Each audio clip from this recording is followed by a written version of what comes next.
السلام علیکم ورحمۃ اللہ وبرکاتہ نحمدہ ونصلی علی رسولہ الکریم اما بعد فاعوذ باللہ من الشیطان الرجیم بسم اللہ الرحمن الرحیم ولا تستوی الحسنة والسیئة ادفع بالتي هي أحسن فإذا الذي بينك وبينه عداوة كأنه ولي حميم۔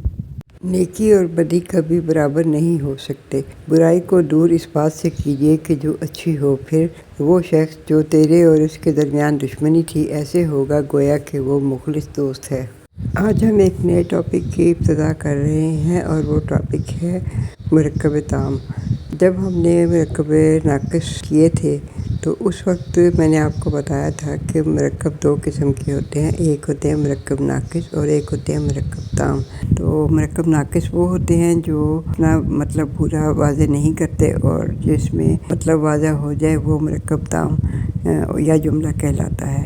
تو آج ہم مرکب تام کے بارے میں پڑھیں گے۔ جو مرکب تام یا جملہ ہے وہ دو قسم کے ہوتے ہیں، ایک ہوتا ہے جملہ اسمیہ اور ایک ہوتا ہے جملہ فعلیہ۔ اس سے پہلے ہم نے دیکھا تھا کہ جو مرکب اپنا مطلب پورا واضح نہیں کرتے وہ مرکب ناقص کہلاتے ہیں، اور ان کی چار اقسام ہوتی ہیں: مرکب جاری، مرکب اشاری، مرکب اضافی اور مرکب توصیفی۔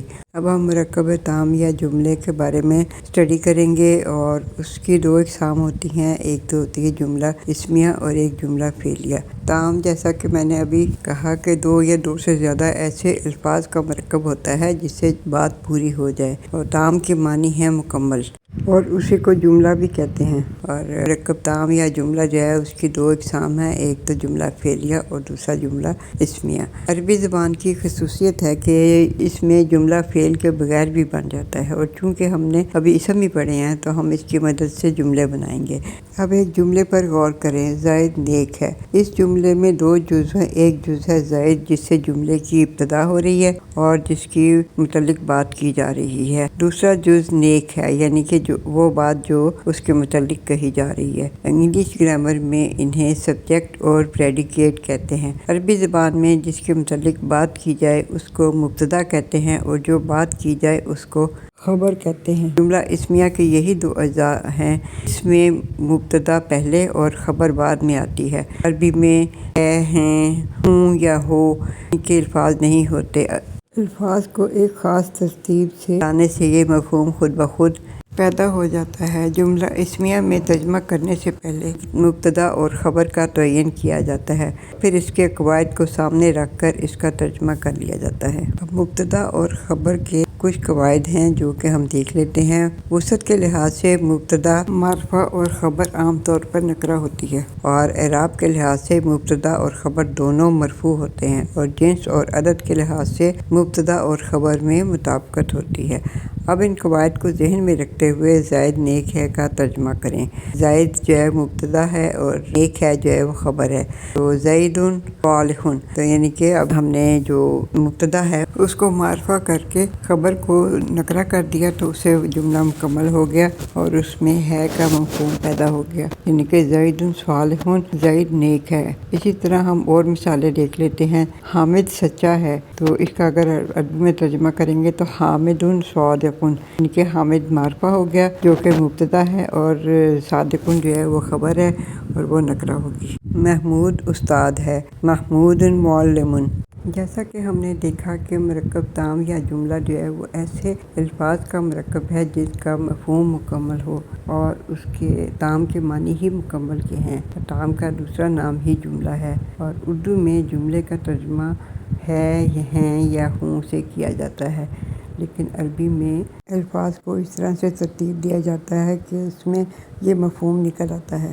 جملے کی دو اقسام ہیں، جملہ اسمیہ اور جملہ فعلیہ۔ جو جملہ اسم سے شروع ہوتا ہے وہ جملہ اسمیہ کہلاتا ہے، جیسے الولد صالح۔ جملہ اسمیہ کے دو اجزاء ہوتے ہیں، پہلا جز جس سے جملے کی ابتدا ہو رہی ہو وہ مبتدا کہلاتا ہے، اور دوسرا جز جو مبتدا کے متعلق کوئی بات بتا رہا ہو اس کو خبر کہتے ہیں۔ اور جو بھی جملہ اوپر بتایا الولد صالح، تو اس میں الولد جو ہے وہ اس جملے کی ابتدا ہو رہی ہے، اس لیے اس کو مبتدا کہیں گے، اور صالح جو ہے وہ ولد کے متعلق بات بتا رہا ہے اور اس کو ہم خبر کہیں گے، اور یہ دونوں ملا کے الولد صالح پورا جملہ بنتا ہے۔ اس کا مطلب ہے لڑکا نیک ہے۔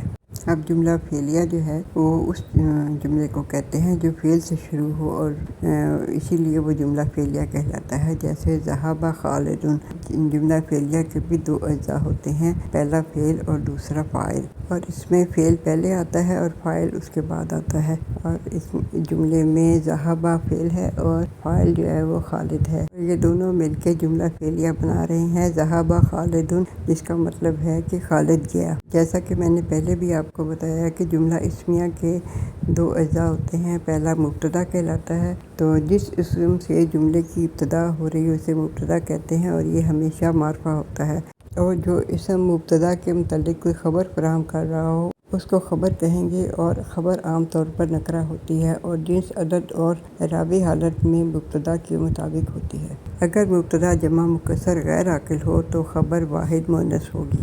انگلش میں جملہ اسمیہ کو نومینل سینٹنس کہتے ہیں، کیوں؟ اس لیے کہ وہ اسم سے شروع ہو رہا ہے۔ مثال کے طور پہ اللہ علیم، اللہ جاننے والا ہے، محمد رسول، محمد رسول ہیں، اور جو جملہ فعلیہ ہے اس کو وربل سینٹنس کہتے ہیں، اور اس لیے کہ وہ ورب سے یا فعل سے شروع ہوتا ہے۔ مثال کے طور پہ قرأ حامد کتابا، حامد نے کتاب پڑھی، جلس زید، زید بیٹھا۔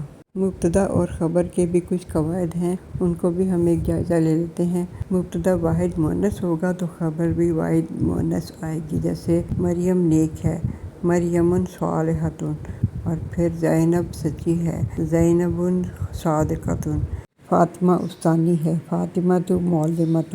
مبتدا مثنیٰ مذکر یا مثنیٰ مؤنث ہو تو خبر بھی اسی کے مطابق مثنیٰ مذکر یا مثنیٰ مؤنث آئے گی، جیسے زید اور حامد نیک ہیں، زید و حامد صالحان، مریم اور زینب نیک ہیں، مریم و زینب صالحتان۔ اسی طرح جب مبتدا جمع مذکر یا جمع مؤنث ہو تو خبر بھی اس کے مطابق جمع مذکر یا جمع مؤنث آئے گی، جیسے کہ زید، حامد اور محمود نیک ہیں، زید و حامد و محمود صالحون، مریم، زینب اور فاطمہ نیک ہیں، مریم و زینب و فاطمہ صالحات۔ اسی طرح جب مبتدا مختلف الجنس ہو تو خبر میں مذکر کی رعایت رکھی جائے گی، جیسے کہ زید اور فاطمہ نیک ہیں، تو زید اور فاطمہ صالحان، مریم، زینب اور حامد نیک ہیں، مریم و زینب و حامد صالحون۔ مبتدا کی ایک سے زائد خبریں بھی آ سکتی ہیں، جیسے کہ زید لمبا خوبصورت ہے، زید طویل جمیل۔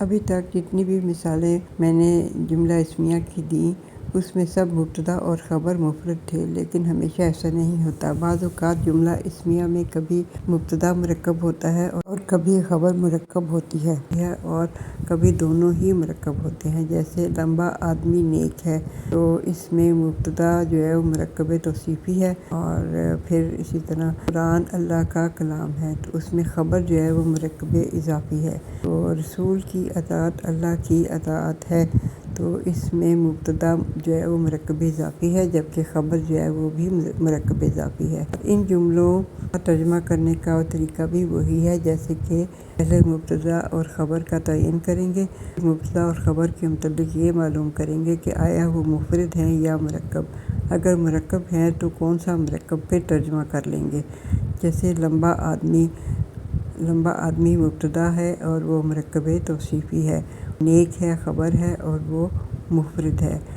الرجل الطویل صالح، قرآن اللہ کا کلام ہے، تو ہم مبتدا جو ہے وہ قرآن ہے اور مفرد ہے، اور اللہ کا کلام خبر ہے اور یہ مرکب اضافی ہے، تو اس کا ہم ترجمہ کریں گے القرآن کلام اللہ۔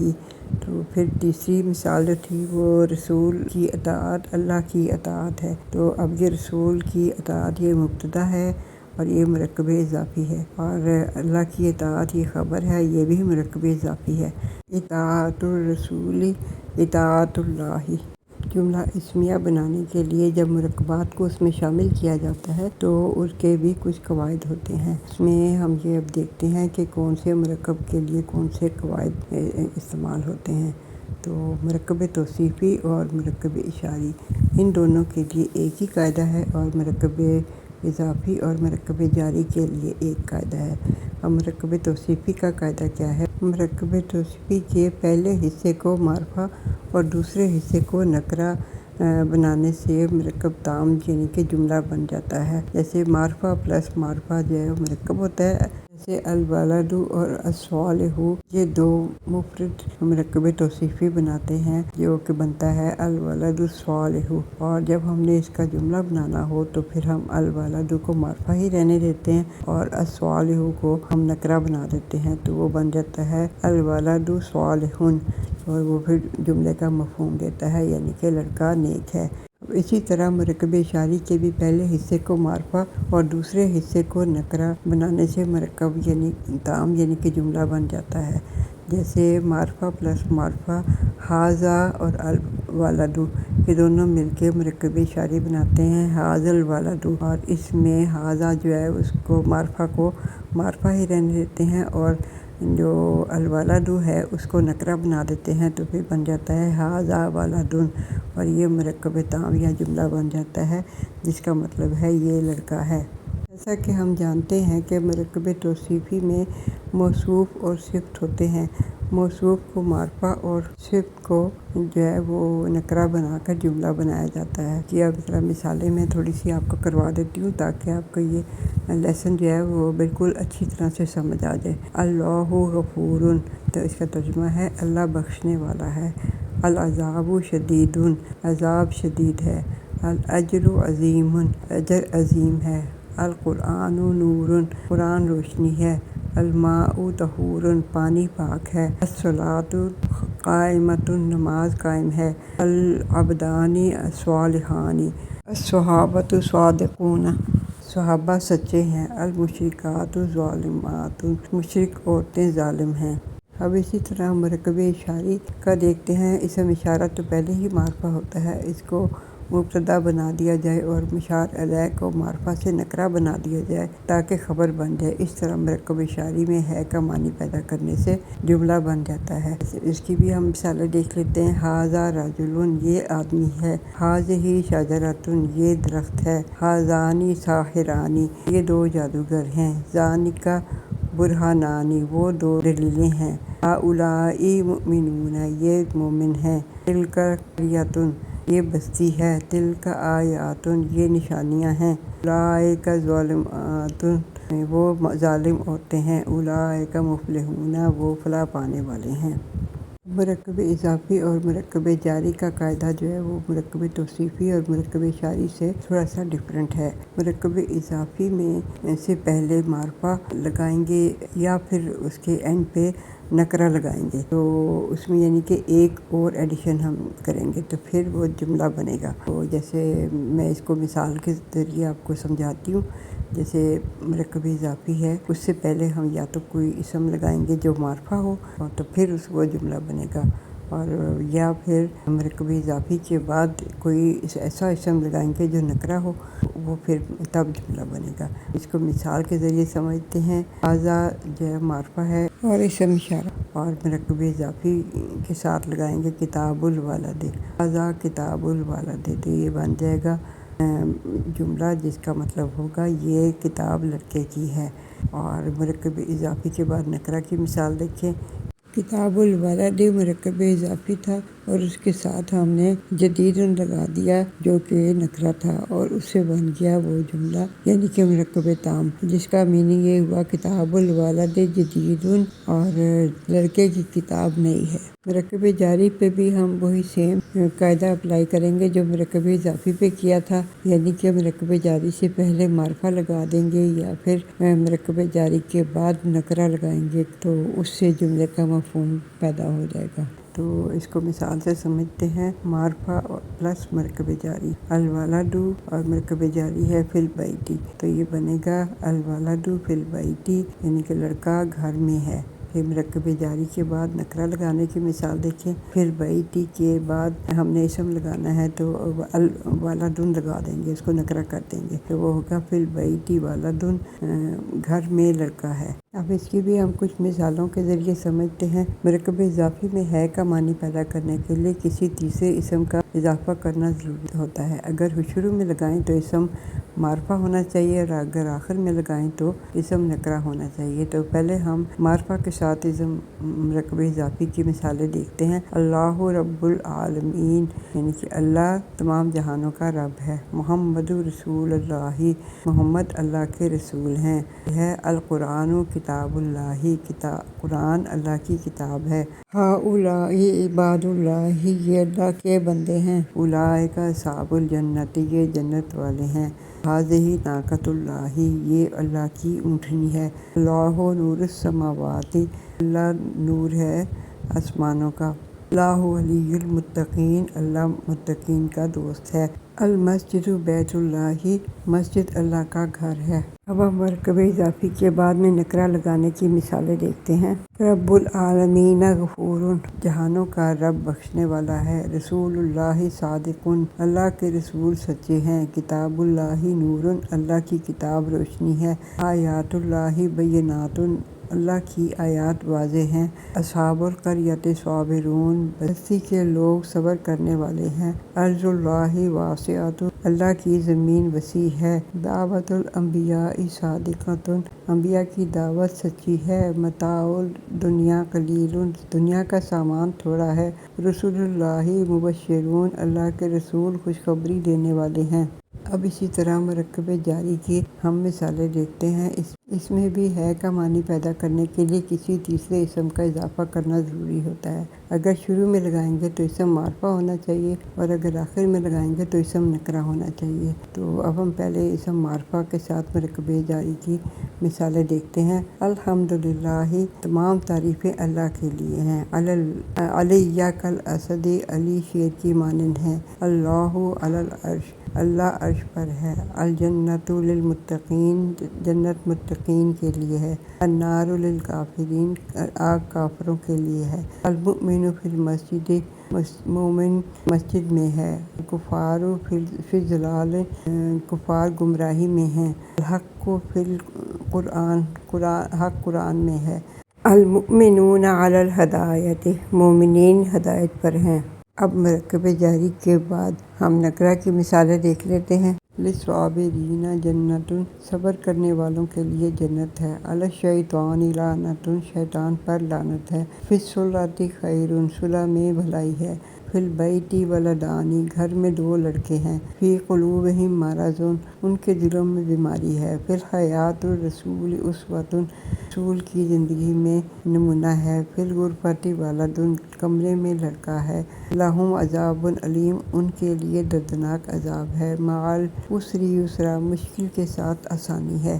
جیسا کہ میں نے آپ کو پہلے بتایا کہ کبھی کبھی ناقص مرکبات سے بھی مل کے جملہ بنا لیتے ہیں، یعنی کہ دو ناقص مرکبات مل کے ایک جملہ بنا لیتے ہیں۔ جیسے کتاب الولد فی الغرفۃ، اس میں دو مرکب اضافی اور مرکب جاری ہیں۔ لڑکے کی کتاب کمرے میں ہے۔ فی السماء رزقکم، یہ فی السماء مرکب جاری ہے، اور رزقکم جو ہے وہ مرکب اضافی ہے، تو اس کا ترجمہ ہے آسمان میں تمہارا رزق ہے۔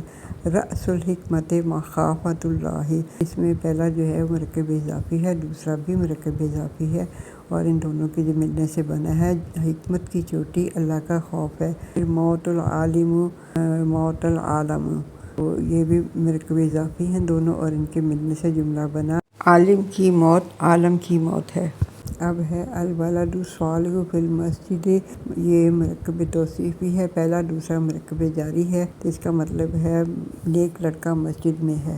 اب رحمۃ اللہ علی الصادقین، پہلے مرکب اضافی ہے، دوسرا مرکب جاری ہے، اور سچوں پر اللہ کی رحمت ہے۔ لعنت اللہ علی الکافرین، اور یہ اس میں پہلا مرکب اضافی ہے، دوسرا مرکب جاری ہے، کافروں پر اللہ کی لعنت ہے۔ رب العالمین علی العرش، یہ پہلا مرکب اضافی ہے، دوسرا مرکب جاری، تو اس کا ترجمہ ہے تمام جہانوں کا رب عرش پر ہے۔ اب اس میں یہ دیکھیں کہ نوٹ کرنے کی چیز ہے کہ اگر خبر معرفہ کو نکرہ بنانا ممکن نہ ہو، بعض دفعہ معرفہ پلس معرفہ بھی جملہ بن جاتا ہے۔ مثال کے طور پہ انا محمودن، اس میں انا جو ہے وہ مبتدا ہے اور معرفہ ہے، اور محمودن جو ہے وہ خبر ہے، لیکن وہ بھی معرفہ ہے۔ اب یہاں پہ محمودن کا نکرہ لانا ممکن نہیں ہے، اس لیے وہ معرفہ ہی یہاں پہ انا کے ساتھ مل کر جملے کا مفہوم دے گا۔ اور پھر ھذا حامدن، اس میں بھی آپ دیکھیں کہ ھذا جو ہے وہ مبتدا ہے اور معرفہ ہے، اور حامدن جو ہے وہ خبر ہے، لیکن وہ بھی معرفہ ہے۔ حامدن کبھی نکرہ کے طور پر لانا ممکن نہیں ہے، اس لیے یہ بھی ھذا کے ساتھ مل کر خبر کا مفہوم پورا کرے گا، اور ھذا حامدن کا مطلب بنے گا یہ حامد ہے۔ اس کے علاوہ ایک استثناء ہے کہ اگر مبتدا جمع مکسر غیر عاقل ہو تو اس کی خبر بھی صفت کی طرح واحد مؤنث ہوگی۔ مثلا الاقلام جدیدۃ، الاقلام جو ہے مبتدا ہے اور اس کی جو خبر ہے وہ جدیدۃ ہے، یعنی کہ الاقلام جو ہے جمع مکسر تھا تو اس کی خبر جو ہے وہ واحد مؤنث آئے گی، اور اسی طرح الابواب جمع مکسر ہے اور اس کی جو خبر ہے وہ مفتوحۃ میں اس کی خبر آئے گی جو کہ واحد مؤنث ہے۔ اب ہم آج کا لیسن ختم کرتے ہیں۔ وآخر دعوانا ان الحمد للہ رب العالمین، والصلاۃ والسلام علی اشرف الانبیاء والمرسلین سیدنا محمد وعلی آلہ وصحبہ اجمعین۔